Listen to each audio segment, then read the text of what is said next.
Hey guys, Dr. Utash here, Wellness Key Chiropractic. Time to refocus on nutrition. Let's start with sugar. So sugar, we all know that we eat too much. We all know it's bad for lots of reasons. Let's kind of dive in deep so that way it really kind of burns a little spot in our brain. So the next time we pick up that sugary thing, we know what that's going to lead to. So first of all, sugar is one of the main causes of obesity, right? Excess sugar turns into fat. The worst time that you can consume sugar would be late at night because your body doesn't have any time to burn it off, and so it's going to store any excess sugar calories, simple sugars, as fat, typically around the midsection, which is the not so good fat, right? Second thing, sugar increases the acidity in the body. Most disease thrives on an acidic environment, so sugar does not help that cause.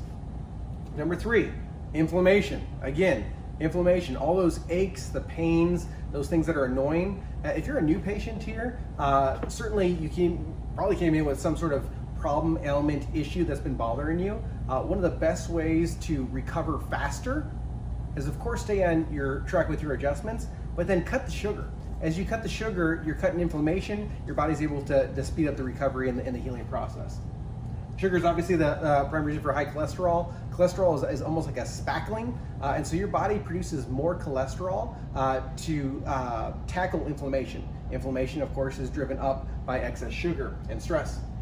Sugar causes hormonal and metabolic imbalances, metabolic syndrome, and so again, one more reason we don't need, especially if you're going through menopause or puberty, not a great time, or maybe even certain times of the month, those are not great times to have excess sugar. It's going to have bad effects on your hormones. Fat track to diabetes, obviously excess blood sugar, you're going to burn out your insulin receptors, you're going to burn out your pancreas.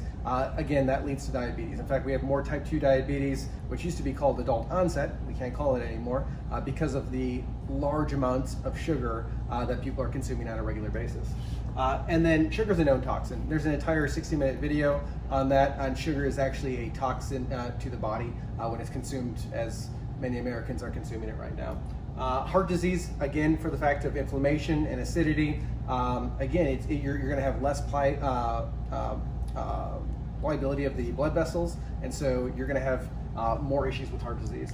And of course, it's an anti-nutrient. So when you consume a lot of sugar, your body actually has to work harder and dump out minerals and other things that you actually need in your body to help you dispose of that sugar properly if you can. And of course, sugar feeds cancer. Sugar promotes cancer. We've known this for decades now.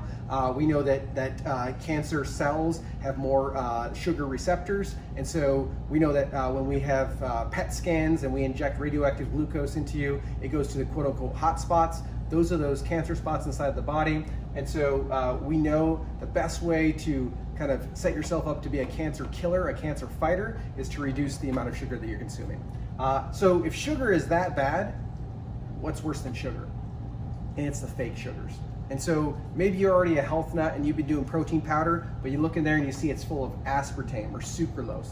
These fake sugars, they try to trick your body into making it sweet, but that trick doesn't work, right? And so whether it's leukemia and lymphoma, again, look it up. You'll see that there's a greater incidence of those people who are consuming those diet drinks. They have a greater incidence of those types of cancers, headaches, seizures, sleeping issues, all from these artificial sugars. So sugar's bad. What's worse than sugar? Those artificial stuff.